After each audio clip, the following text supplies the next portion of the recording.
Welcome to the Vision for Life podcast, an ongoing conversation between the pastors of Fellowship Denver and the church at large.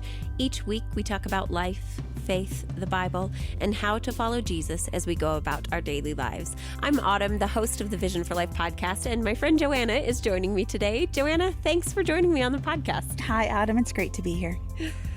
Joanna is a member of Fellowship Denver and, as I mentioned, a friend. But Joanna, I would love for you just to introduce yourself to our listeners. What would you like to share with them that could help us get to know you a bit? Well, hi, everyone. I am a long-term Denverite. My family has been here for almost 30 years. I left briefly for about 10 years during a season of work with the campus ministry. But Denver's my home. I went to high school and college here. I will argue that there's nothing better than a fall afternoon at Folsom Field to watch Ralphie the Buffalo run around the field at a CU football game. It's truly an amazing experience. Rivals any college football experience anywhere, regardless of how well the team plays. Ooh, I think those might be fighting words for some people. I know. But yeah, so fun. And I currently work at the Denver Institute for Faith and Work, where I serve as the director of public engagement. I run a couple major events a year, host the Faith and Work podcast, so it's fun to be on the other side of the mic with you. And I run a nationally focused initiative called Women, Work, and Calling.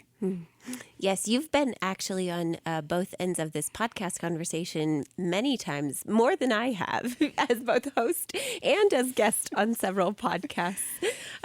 In this series of conversations, Joanna, that you're joining me for, we're actually at the tail end of 5 conversations about this idea of vocation, and vocation is integral to the mission of God, and the way that God uses particular people and places, particularly when they display this quality of a non-anxious presence in the world of work. And today, I've asked you to come on because of your thoughtfulness and your work at Denver Institute for Faith and Work, and we're going to discuss this area particularly of women and work. But before we jump into that, I'd love to ask you a few more personal questions.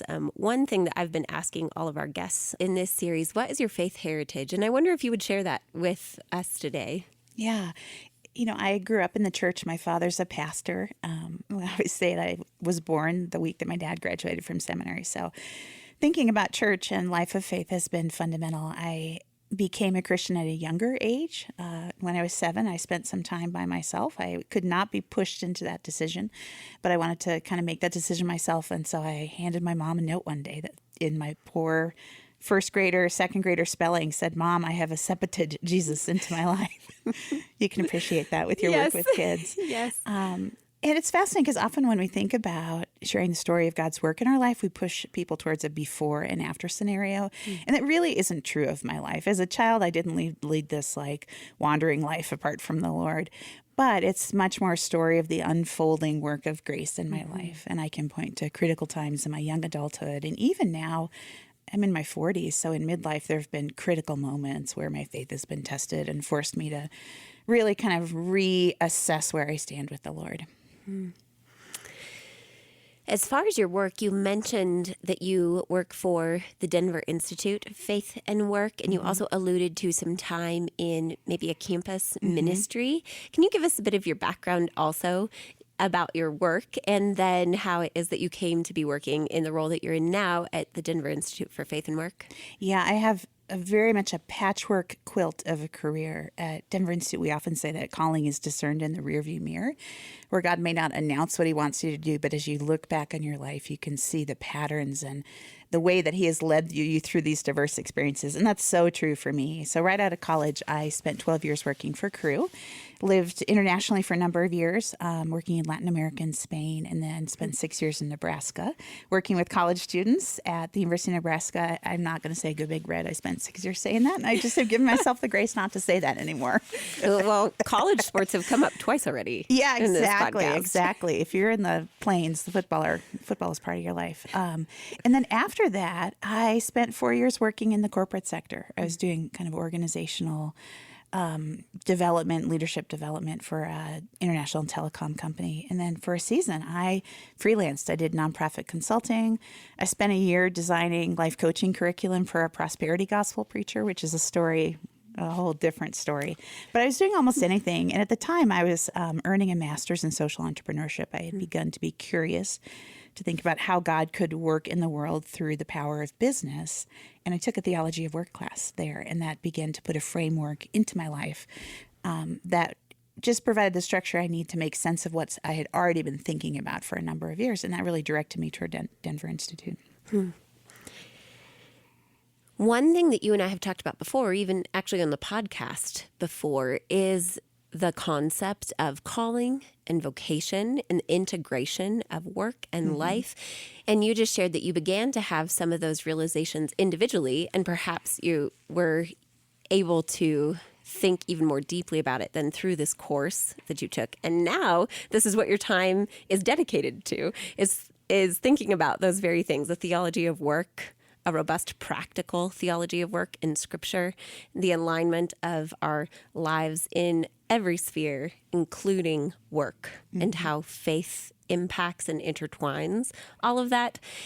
It sounds like that was a bit of a progression for you, even though initially you were working in ministry contexts, but you have both of those experiences, the ministry context and then the corporate context, and the interesting year that we won't get into. Ask me about that offline working sometime. for a prosperity gospel preacher. Yeah, exactly. But I wonder how these ideas grew up together for you, maybe through your personal story. So was this integration something that was natural in your own life?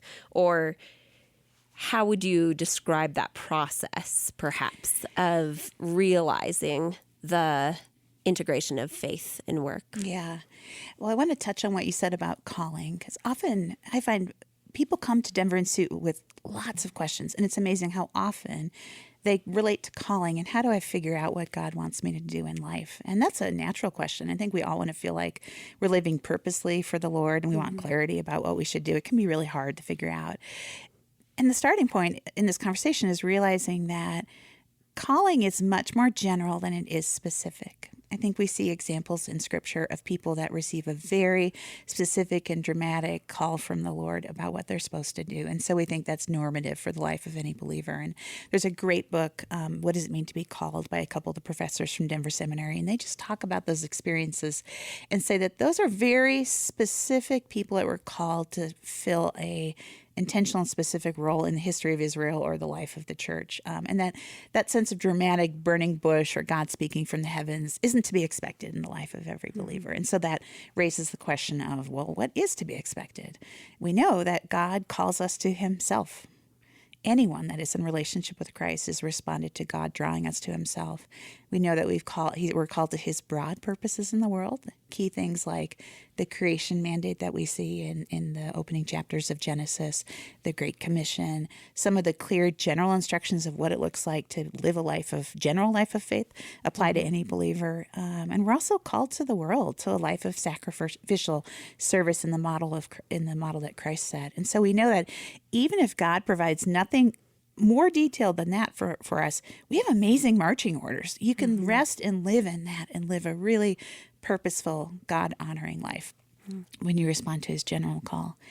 But then I also think it's a pattern of discernment. Like you had used in our conversation earlier, the word vocation. And people often imply that, if you have a vocation, your job is somehow specially set apart from the Lord. People talk about nursing or education or the priesthood as a vocation. Really, the roots of the word vocation are Latin. They come from the word vox, or voice, the idea that, or vocatio is another word for it, the idea that God, we respond to God's voice. And there is that sense of daily discernment. He calls us to very broad general things, everyone that follows Christ. And also there's a daily discernment of, what would God be having me do in this situation? So it's a both and experience. And so I'd look at my own life, and in responding to God's broad call, I know that I can do an amazing variety of things and still be within his will. But I look at how he has made me to be as part of my vocational discernment, and I can see his hand shaping who I am, even from like a young age. When I was a little kid, even like in junior high, I've always been fascinated by social studies. I've just been wired for that. I love to go to the library, and you'd find me in those shelves looking at culture, countries, history. I'm just wired for that. I trained to be a high school social studies teacher. And even through those years of like high school and college, often the papers that I would write in my social studies classes would be related to themes of faith. Because I always wanted to know, like, when these massive world events happened, how did that shape the life of an individual? Or how did the experience of being a Christian as we know it today grow throughout time? What did it look like to follow Jesus through all these different seasons and moments of world history? So I've seen God put that in my life. I also saw a season of theological growth in new ways. In my early career, I began to worship at a church that had a more reformed theological perspective. And so they were painting a big vision of the gospel, that Christ is at work renewing all things and that culture matters to God. And it was just like the light bulb came on. I think I had already had those tendencies in my heart, but I didn't have a theological framework for that. And so it's a reminder that theology really plays a good role in their lives. So as I was in campus ministry, I was attending a church that I was, spending my days doing evangelism and discipleship with college students, which was wonderful. I'm so thankful for that season of my life. But I also was starting to get discomforted inside because I was feeling like, okay, the gospel is bigger than this. It is. Yes, it flows through evangelism, discipleship, but actually flows to the entire world of Christ renewing all things. And I kept thinking, I think God's work in the world is bigger than what I'm doing and what I'm teaching my students to do. And so it reached a certain point where I thought, I just need to experience the wider world and see what God's up to. And that led me to the corporate sector. I made a big jump and got my feet wet. And in that season of working in corporate life, I began to get a new imagination for work and see how God could work through the giftedness of people in the corporate sector, the amazing resources and influence that exist in business. And so my imagination was getting sparked for the gospel at work in new ways. And in my master's program, I took a theology of work class. And it was just like the framework for thinking about work got snapped into place, and my life has never been the same.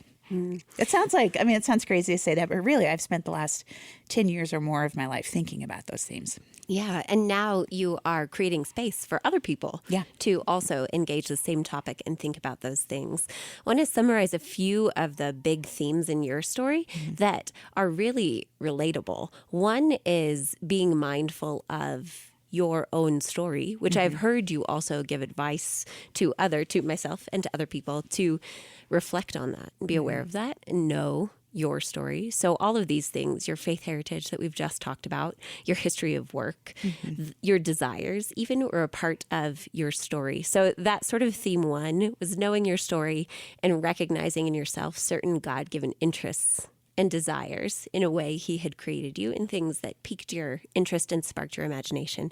So that was theme one in this progression for you. Theme two was this aspect of good theology or good teaching. So you received some discipleship in there along the way as you were thinking already about these things and curious about how God had made you. And then the third was that you said at some point you developed this vocational imagination. And I love that. And I think this is such a relatable and helpful progression for all of us as we think about work.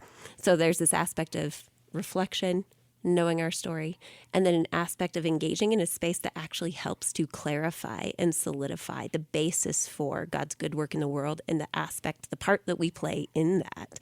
And the third is to engage in this area of vocational imagination. Wow. Well, that would seem like a great place to land this, but we have more to talk about. Can I add one more thing? Yes. Between the time in 2008, the economy crashed, and so my job in the corporate sector disappeared. There was no money for things like organizational development. It just dried up. And what happened to me was that I had 5 or 6 years of just hustling, of doing all sorts of things to keep bread on the table. And I want to acknowledge that if there's a listener who is in that season where they're like, I'm in a job I don't love, or being paid, just keeping the boat afloat financially is my focus, not feeling fulfilled in my job. And just acknowledge that that's okay. That was part of my journey too. And it was all those in between moments. What's crazy is I gained all kinds of crazy skills. Like when I worked for that prosperity gospel preacher, I learned how to be on TV. Who would have guessed? Who would have guessed? But she had a TV studio in her basement, and lo and behold, I learned how to do that. And that's a skill that I've had to use in my job now. So you never know in those disparate patchwork quilt pieces of your career how God will stitch them all together. And one thing you mentioned just a few moments ago in the course of this discussion is that as we all enter adulthood and wrestle with this idea of calling, it is a very common question. You mentioned you hear it raised a lot. I hear it raised a lot. There is a part of that, one of the reasons that it's so common in our context, I think, is culturally situated, and that modern Americans, the modern Western world, values choice. And we have created systems of wealth that allow us as a society to often, not everyone, of course, and this is to varying degrees, but believe that the exercise of this choice is good, and then that we have these many, many, many options before us as far as what path to choose for work and career and life.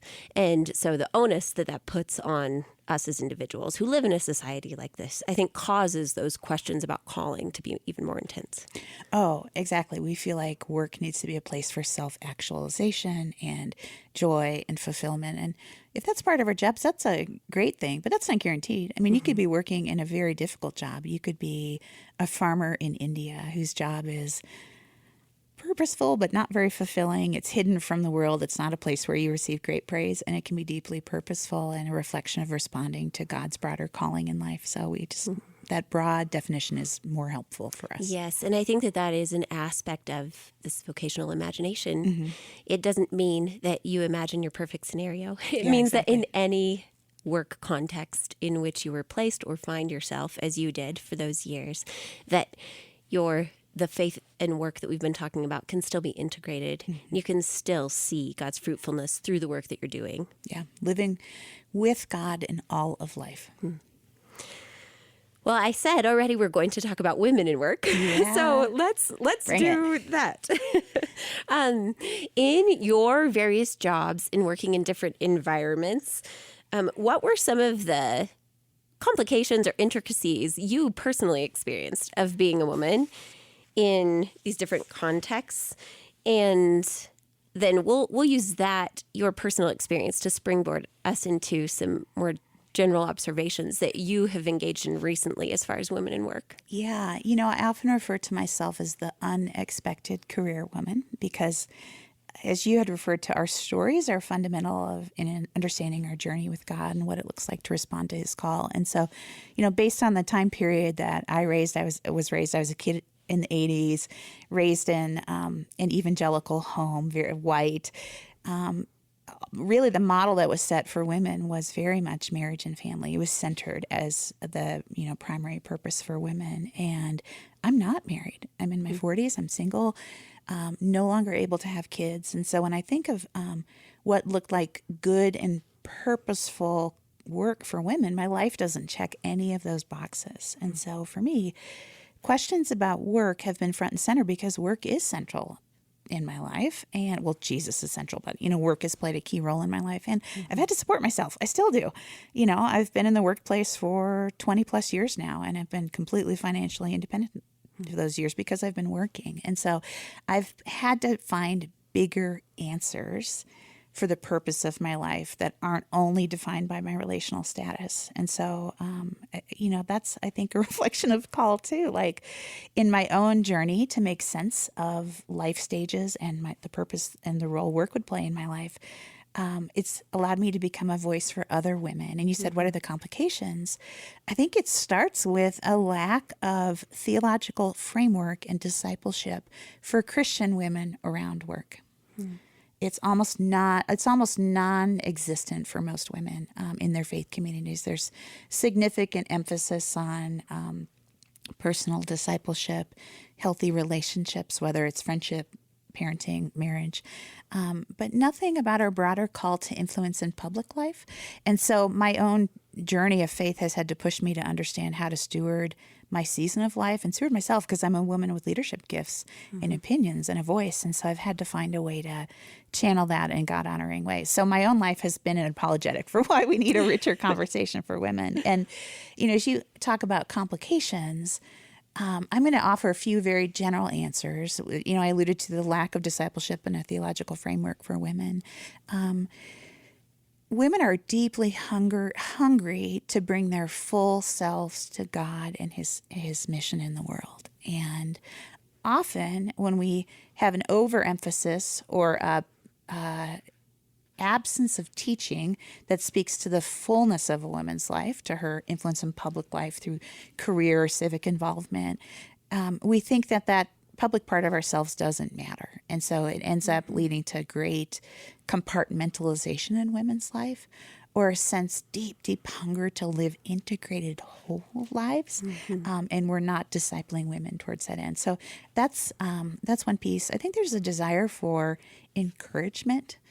Lots of women have tremendous drive for their work. And if you see work as good, that's a God-given thing. That's a place of reflecting the creation mandate. That's a place of exercising dominion, what God gives both men and women in Genesis in the world, a culture making influence, redemptive impact. Those are all theological terms, but women have a hunger to know that it's okay to respond to that God-given drive in their life. And it's not something that's often affirmed in faith circles. And so at an event, we'll talk a little bit at Women Work in Calling, women are hungry to show up and be seen as whole people, to know that drive and giftedness is okay.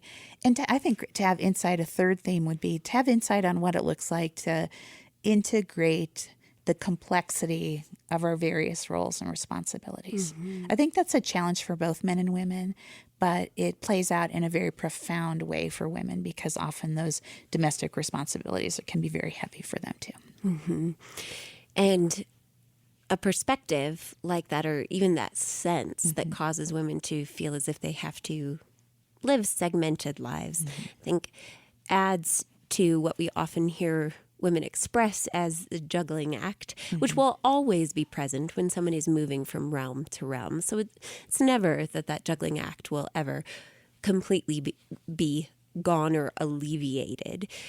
When you're talking about being present in different spaces, but this perspective of being able to develop an integrated perspective and understanding does alleviate, I think, some of the stressors that this otherwise segmented perspective can cause. Yes. I rarely use the word balance. Women in kind of our pre-event surveys, as I've interacted with hundreds of women over the years, the pain point that presents in those conversations is work-life balance. And that's the word that culture uses. And I don't like it, because it treats work and life like it's an either-or proposition, or that there's this perfect balance that you have to find and you can achieve it and you can fall out of it. It's a fragile thing. And actually, I think when you are stewarding your whole life, when you're living all of life with God and for Him, the question is one of wholeness and integration, as those are key words to come away from our conversation with today. It isn't easy, but it helps us understand that tension that we feel from our different roles and responsibilities are okay and good. It's more a conversation of how do we keep Christ at the center and then order our roles and responsibilities around it as something to be stewarded. That changes the way that we approach that conversation. And if I can reflect on women's history and kind of women in the church a little bit, I think at times we have used the work-life balance conversation, we've weaponized it against women as if a desire for influence outside the home in our public lives is a bad thing, that it will threaten our life inside the home. And I think when you see work as a good and a valuable thing, it's part of a whole life stewardship, it changes that conversation. It asks us to be trusted to manage those areas of our lives well, hold them in tension, but it allows us to really have imagination for our work rather than kind of covertly being treated like it's a threat to our responsibilities at home. I would say the same questions need to be posed to men. Yes. The same conversation of stewardship and wholeness, regardless of gender, are something that we bring before the Lord. That concept of Jesus at the center and then organizing the other aspects of our life around him and allowing that to be the cohesive center of our lives and seeing these different aspects, home, church, our church life, so interacting with our brothers and sisters in the local family and that we're a part of, and work, all as aspects of stewardship and opportunities for influence that God has given to us. That concept is incredibly helpful.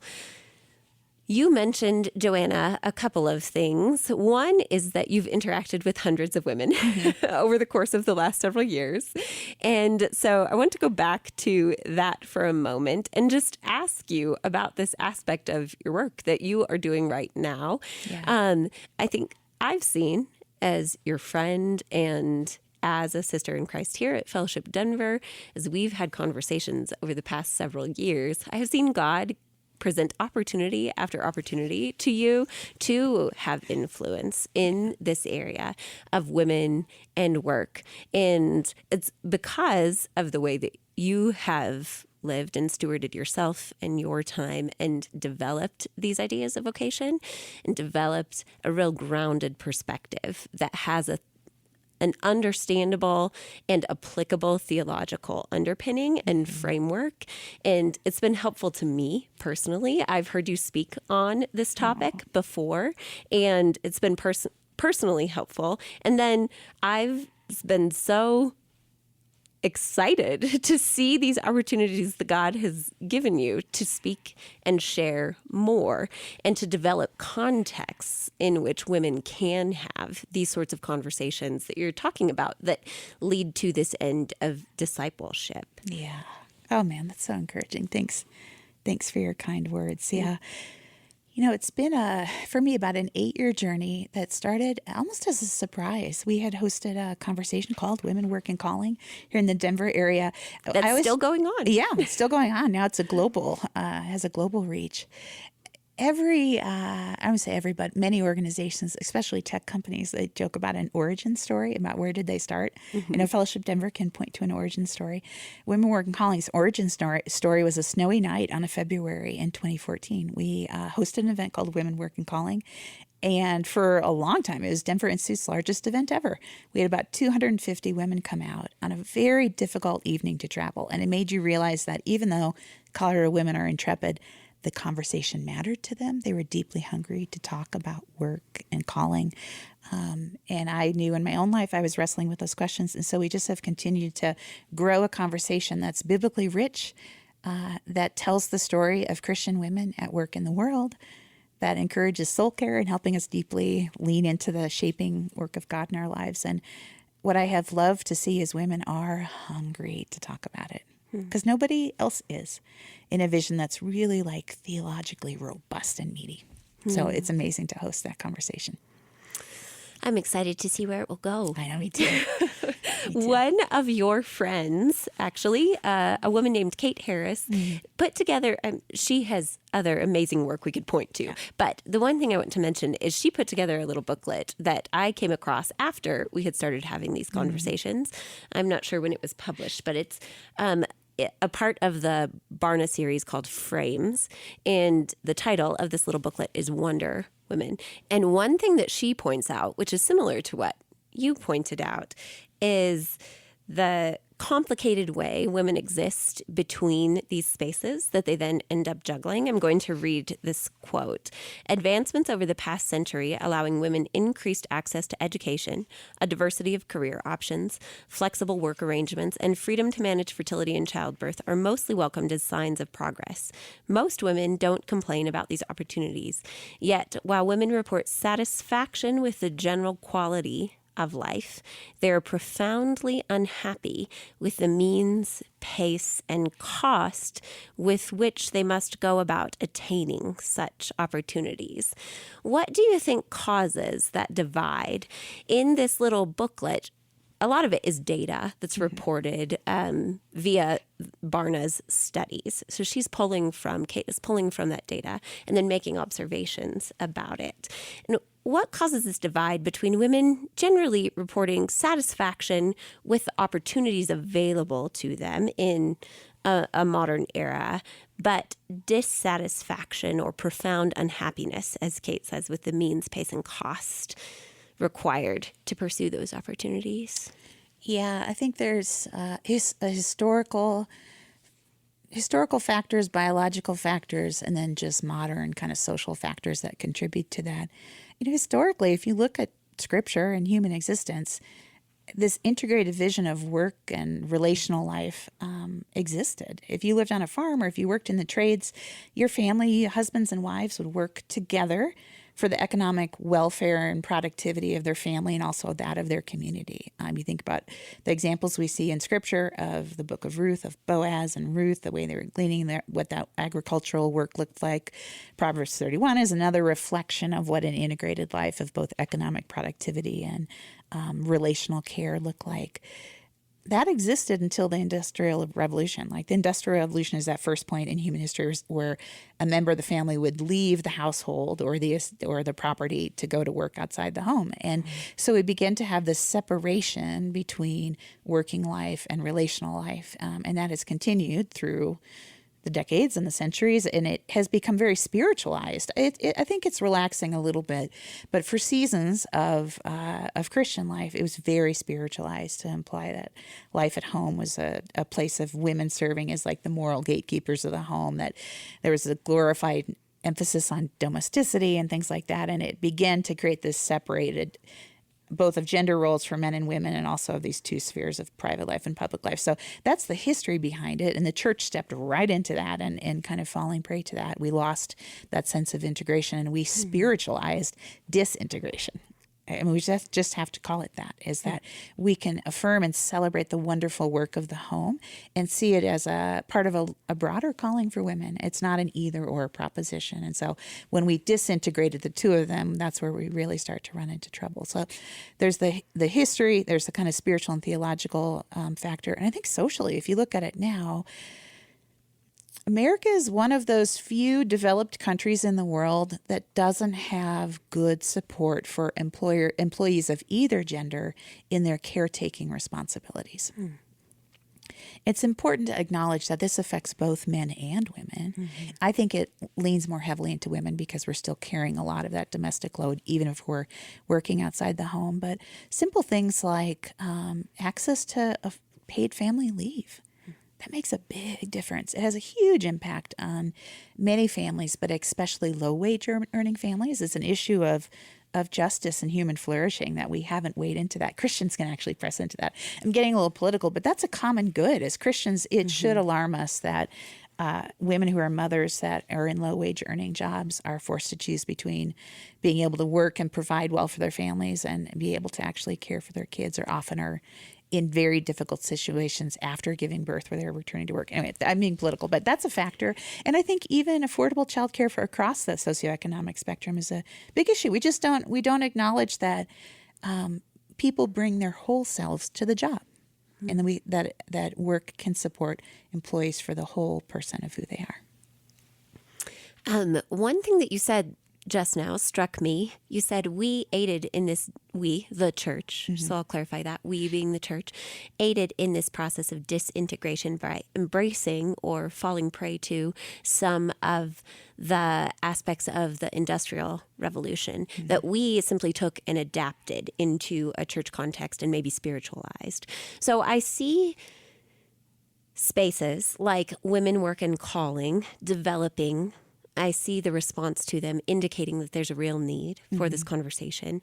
And I think you are stewarding your influence in that space well. And there are other women who are joining the conversation and doing similar, really good, thoughtful work to disciple women and to help develop this understanding of being able to live an integrated life, seeing work as an aspect of stewardship that God allows us to participate in. But my question then is how can the church recapture some of that integrated perspective? So in what ways can our church communities care for and steward the women who, in terms of number, make up more than half of most churches in America? Yes, that's a great question. And I pray that there are people even outside of Fellowship Denver that are listening to this conversation, because I think this is a critical question to be asking. I think it starts with presenting a biblically based vision of work in all of its forms, both the beauty of it, of what God intended work to be, and the tensions of living in the fallenness of work, because it's easy to have a Pollyanna-ish view of what this looks like. And I realize that inviting women to step more fully into public life, it's complicated. It's not easy. I think I'm inviting them into a more difficult life. But when is the Christian life easy? And I think it's this authentic vision of life and calling is a more authentic life, I would say. And that's not favoring one type of work over another, but it just pushing us to have a broader understanding of what that looks like. So I would say it's teaching that broad vision of work and integrated vision. That starts at the very top in every aspect of what we do in church life. It's not an isolated sermon about work, but understanding that work is a dominant framework for most people in life and treating it as such. And so that's part of our kind of vision for discipleship, specifically when it comes to women's ministry. In its simplest form, it's not shaping our discipleship of women according to life stage and letting it stop there. It's inviting women into conversations in which they're bringing their full selves to the table. I know even here at Fellowship Denver and other churches in the Metro Denver area, we have Christian women of great influence in our communities who often feel very unseen and isolated in their faith community because they're not seen for what they're doing in their day jobs. I think of a friend who was the editor of a regional publication, and I remember talking to her pastor. I mean, she's the kind of woman where you would see her magazine on the shelves at the grocery store. I'd love to flip open the cover and look at her face on the letter from the editor. And her pastor didn't know what she did. And I thought, what a narrow vision, that she has this amazing position of stewardship, and you wouldn't even know. And her pastor said, I see her at church on Sunday chasing her kids or standing next to her husband. And I think we've got to broaden our vision for how women are at work in the world, and disciple towards that end. And I have yet to see a women's ministry, it sounds like an exaggeration, but I haven't seen it yet, that really leans into that. That's a passion that I have. And if there are people who are listening that are in women's ministry, I would love to have a conversation with you about that, of what does it look like to disciple women for godly influence in whatever role they have. One thing in developing that broader vision that you have shared before, Joanna, when I've heard you teach on this, that struck me and I really love, I wonder if you would share with our listeners now, is that you've said everyone has work, from the youngest to the oldest of us, that even kids have work, and that in this discussion of women and work, all women have work. Yeah. It might look different. But then also in that, you've talked about this idea of scope. So could you speak to that for just a moment to help us understand? I think this really develops this broad vision. Oh, this is exciting. I'm so glad you asked about that. Yeah, so when you affirm all forms of work, it's funny, often as we press into women who have the, significant influence in public lives, there's always a kind of a quiet question, but are you saying my work at home doesn't matter? And I'm like, no, not at all. Not at all. We all have different seasons in which we are stewarding our lives and looking at what God has given us and saying, God, what are my responsibilities? What are my opportunities? What will I have to sacrifice to be faithful to you? So it's a sense of stewardship. And that's where we look at our scope, is just saying, wow, has God given me a unique opportunity here? I think about my own life, and it's a very bittersweet place to sit. We had a baptism at church on Sunday, and I saw one of my friend's elementary school age sons getting baptized, and I had a very wistful moment because I thought, what a beautiful thing. What a thing I can celebrate with her. And it was also painful for me because I realized that that it won't be part of my experience. Maybe I'll marry someone who has kids, and I'm open to that, and I get to be a stepmom. So it's not a no never in my life, but there's a real wistfulness of like, wow, I don't know if I'll get to experience the joy of that. So in the midst of the bitterness around that. There's a sweetness of looking at my life and saying, in my case, I have scope and opportunity to steward as a single woman and trusting the Lord. Like I pray that in those wistful moments, I say, Lord, help me be faithful in stewarding what you're giving me and what's on my heart. At the same way, I think a woman who is working at home would say like, Lord, what do I have to steward? I think of, my friend Kimiko here at church who runs our women's ministry, and she's had primarily a career raising her kids and heavily involved in church life and as a volunteer. And she and her husband pressed into their kids' local school. She would say, like, the parties this school hosted really stink. And so part of creating a safe place for young adolescents to thrive was improving the quality of the school parties. And I think that's a beautiful picture. It sounds light, and yet it reflects a deep commitment to helping teenagers thrive. And so I think that she really pressed into the unique scope that God had given her. And so it's defining, what is the area of influence that God has given me, and asking questions like, what's broken about this situation? What isn't helping the people or the community in this place thrive? And also, where are there opportunities to bring out more of God's kingdom attributes in this place or in these relationships? And so when you know your scope, you begin to ask those questions and you figure out, what does it look like to steward my place and my influence here? This aligns with what we have already begun to unpack: knowing your story, knowing your heritage, and knowing your scope, and looking for the ways that God has given you opportunity for influence, that you can utilize both of those things, your story, your gifts, and what is in front of you, and lean into that. This aspect of influence and knowing our scope leads us into this final portion of our discussion, and that is the idea of faithful presence. And in our prior conversations, we've focused primarily on one sort of sector of work, one area, one economic area of work, like law, the practice of law, or the real estate market, being present in real estate, or the tech industry. Today, our conversation is more broad. We're talking about women and work versus one area of the marketplace, one sector.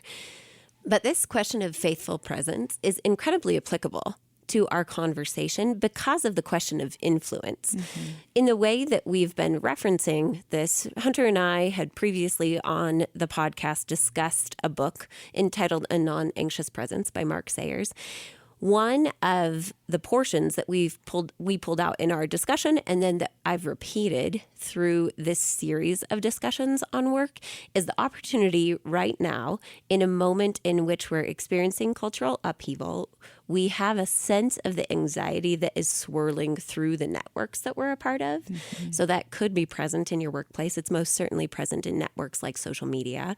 It might be present even in family systems. So we're living in an age of upheaval, an anxious age, and we have an opportunity through embodying a grounded, rooted, non-anxious presence to be leaders. And leaders not in the sense of leaders who have a particular role or title, but leaders because we exhibit a certain kind of presence.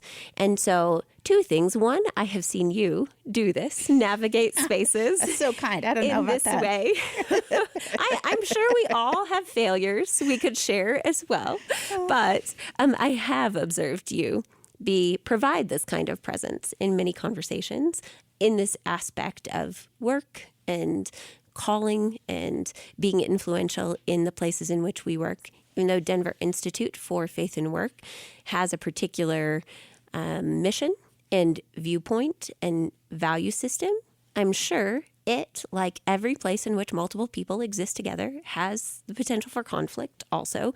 So I know that you've had to navigate hard conversations with coworkers, and I've seen you desire and present this kind of presence. So that's one aspect of this, is your personal example. The other, though, that I'm interested to hear you speak to is that I think this moment presents a real opportunity for women in the workplace.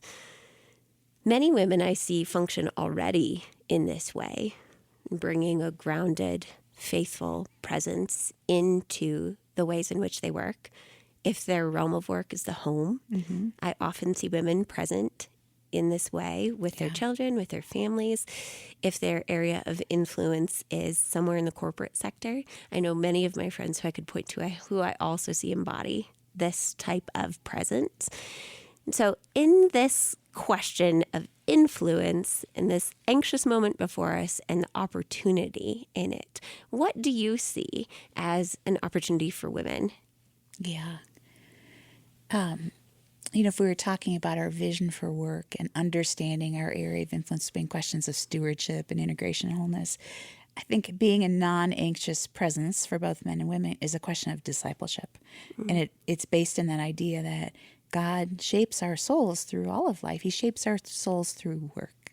Often I think we look at spiritual disciplines or church involvement as a primary place of discipleship. And Dallas Willard has actually written about this a lot, of work is a place where we learn how to do work like Jesus would do work. And seeing that as a place of spiritual formation is huge. But I think understanding non-anxious presence begins with understanding what makes you anxious. So I chuckle when you say, like, you've seen me be a non-anxious presence, because I think, oh, you haven't seen all those times when I haven't been. I had to look at our new CEO at Denver Institute this week and said, hey, I think you've caught a few of my edges in the last couple of days. And by edges, I mean kind of those sharp areas where I'm adding unhealthy emotional energy into a situation. And I just had to say, like, hey, I'm sorry that if you have caught a few of those, here's what I think is going on. It was a really helpful conversation. He was able to speak into that and kind of say, like, hey, what you're afraid of, you don't need to be afraid of. And so I think it's starting with that internal work of understanding what makes you anxious. And then I think it flows into seeing a vision for those interpersonal interactions, whether it's, like if you're a homemaker, it's all those points of tension in the day in which you could respond with edge.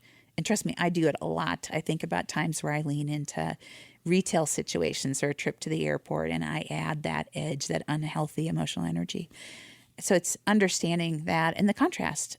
I think especially if you're in a workplace situation of, like, what does it look like to have a distinctly Christian presence in this place? Mm-hmm.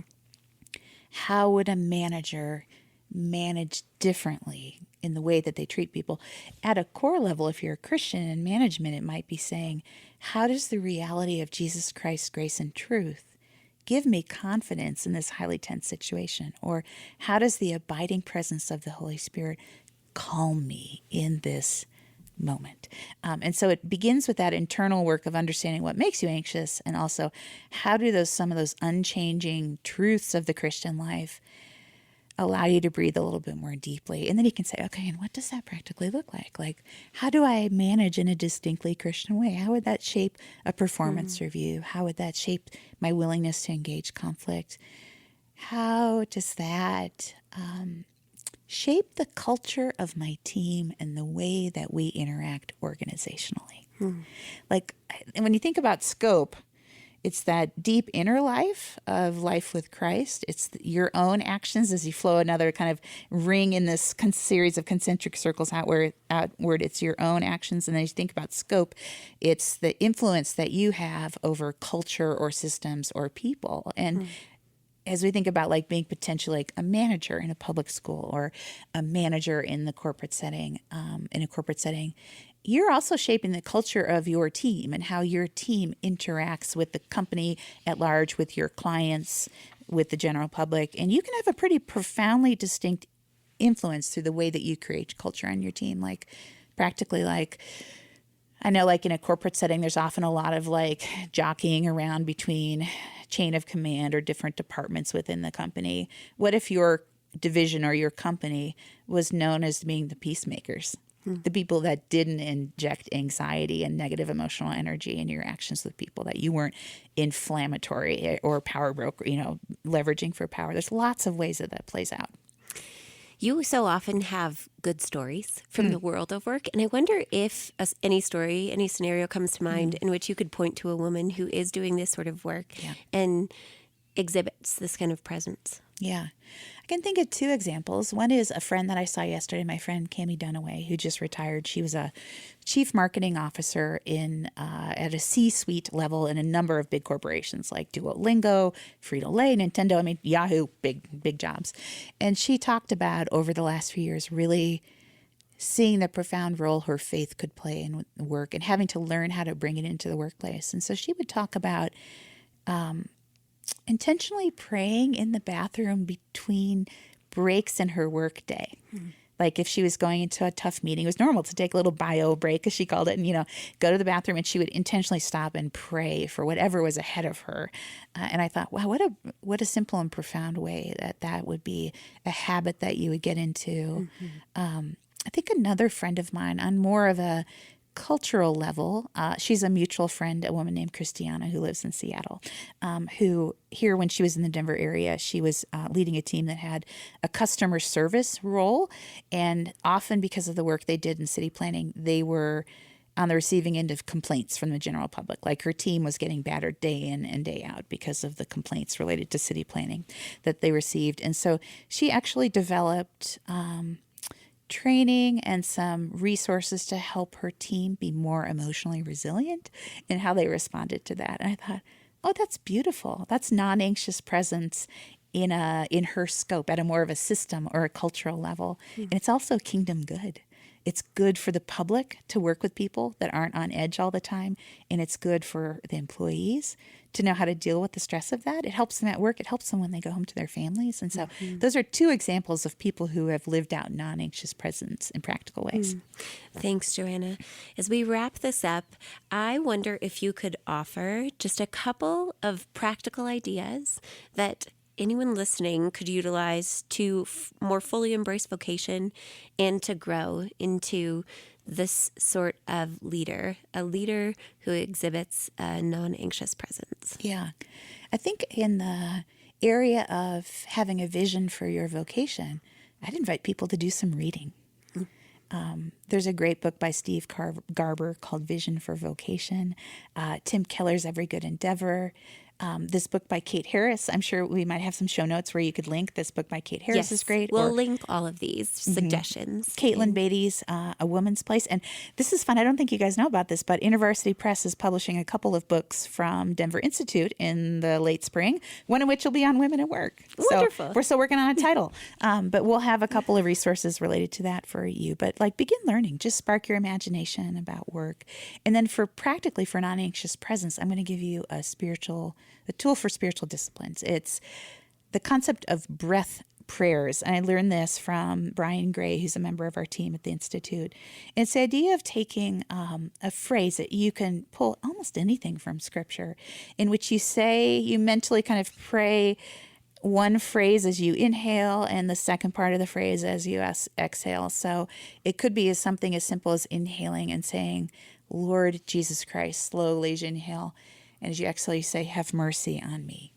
And you can repeat that 3 or 4 times as you just breathe deeply. Or you could say, Son of God, be present in this moment. Anything that just has kind of a rhythmic feel that reminds you of the truth of Christ. You can Google breath prayers and find lots of them. But that's a really practical way to calm your heart down. And to connect to your physical self as well. To connect to this realization that it is God who gives us breath, who sustains us, and that we can use our voice in this way to connect to Him and to our body and to bring us back into alignment with the presence of God. Yeah, so fun. Joanna, thanks so much for spending time with me today. I really value you, your friendship, the work that you do, and I'm so grateful that we could hear from you. What a gift. Thanks. Thanks for your friendship. Thanks for the chance to be here today. If you have questions about today's episode or suggestions about what you'd like to hear us discuss on the podcast in the future, you can send all of that anytime to podcast@fellowshipdenver.org. Thanks for joining us on the Vision for Life podcast. Special thanks to Adam Englund for our theme music, to Jesse Cowan, our producer, and to Judd Connell, who provides transcription for these episodes.